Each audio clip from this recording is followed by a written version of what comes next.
Hi, scholars. We're going to continue talking about our topic of the fall of classical empires today. We're going to be stepping back from the Han Dynasty and talk specifically about Rome today. So, you've been provided a historical context.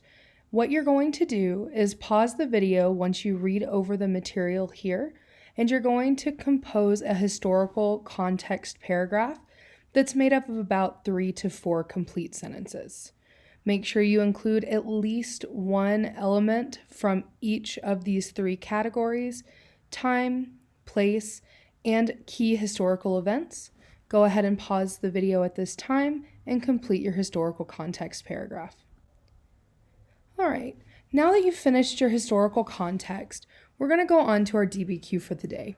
Our question is, how did government change after the fall of the Roman Empire?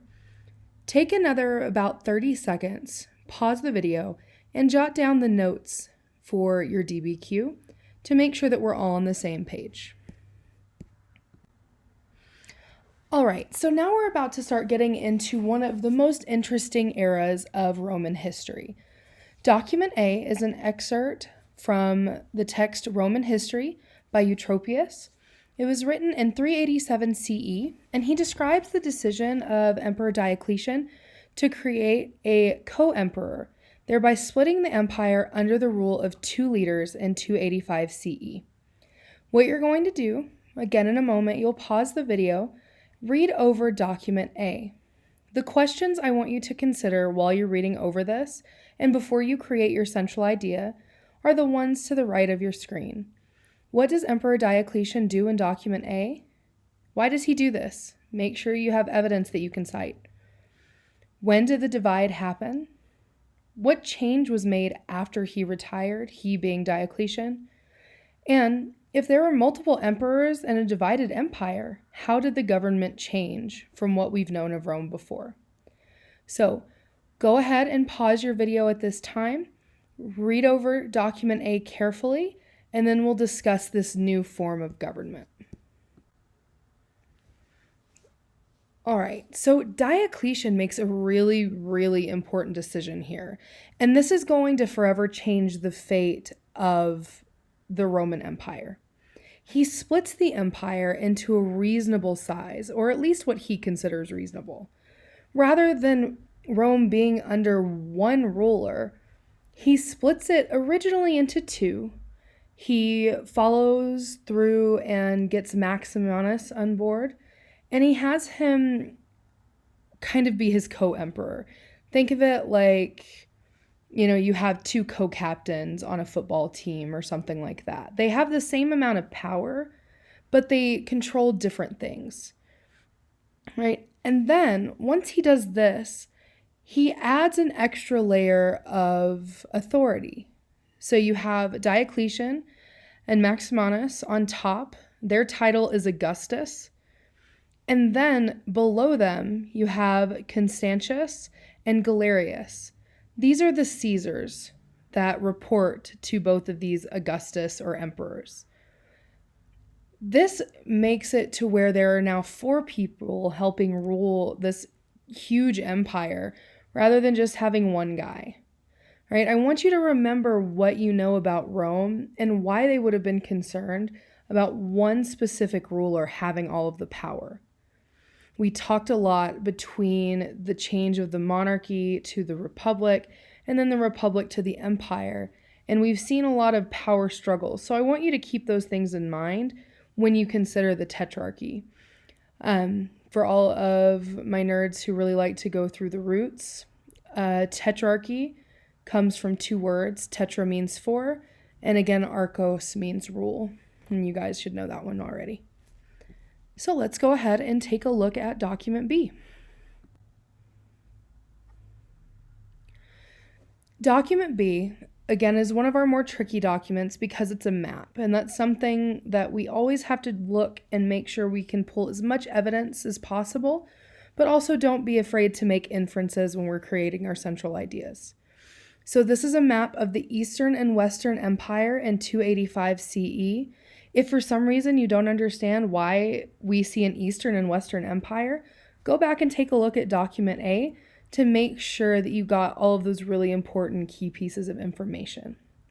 While you're reading over document B, before you create your central idea, I want you to consider these questions that are on the left. What does this map show us? How was the empire divided?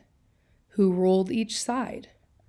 And why would it have been important to the Romans to have a Caesar as well as an emperor or Augustus? So why is there the main ruler and then this lower level of ruler? Again, think of it like a principal and a vice principal. They both have a lot of power, but the principal has a little bit more power than the vice principal would.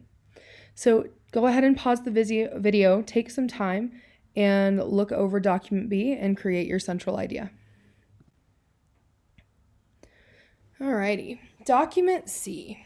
This is an excerpt from the histories, but not the histories we've read before. This text is written by a Roman historian named Zosimus, and he wrote it around 491 CE. He references the rescript of Honorius, which is a letter written by Emperor Honorius to Roman territories after they asked for protection from the invading tribe in 410 CE. All right, we're going to see a lot of action in this text, so make sure that you pay special attention to the questions to the right of your screen, and make sure you can answer all of these questions before you move on to writing your central ideas. The questions are, who are the Visigoths attacking? Why did the Romans tell the Britons? What was the outcome? What did they do to the Romans who were currently occupying their territory? If there's no longer a Roman force in Britain, were they still under control of the Roman Empire? And what had the Britons done? So keep all of those things in mind as you read over document C, and really consider that these documents are showing a completely different era of Roman Empire.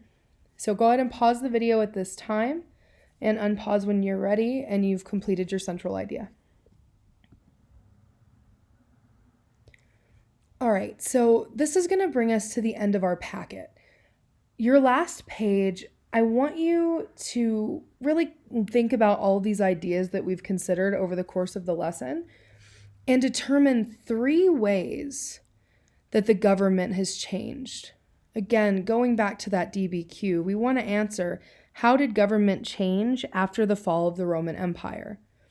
Right? We're seeing a completely different form of government moving from our monarchy to our republic, our empire, and now we have something completely new called a tetrarchy that is created by Emperor Diocletian. So make sure that you find 3 specific ways that the government has changed. One of them has already been provided to you, so for that one you just have to find which document best supports that way that the government changed.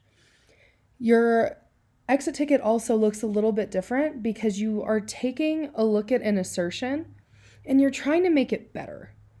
There's already some good information in there, but you want to make it as clear as possible and put it into your own words.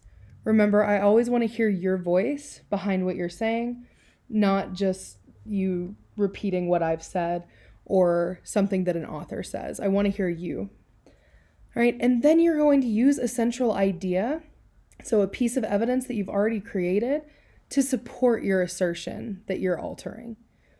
All right, so if you have any questions, please feel free to look through your documents, through any notes that you have, as well as reach out to me during my office hours from 12 to 3, and I'll be happy to clarify any of these key points. Other than that, have fun learning about the Tetrarchy and the split of the Roman Empire.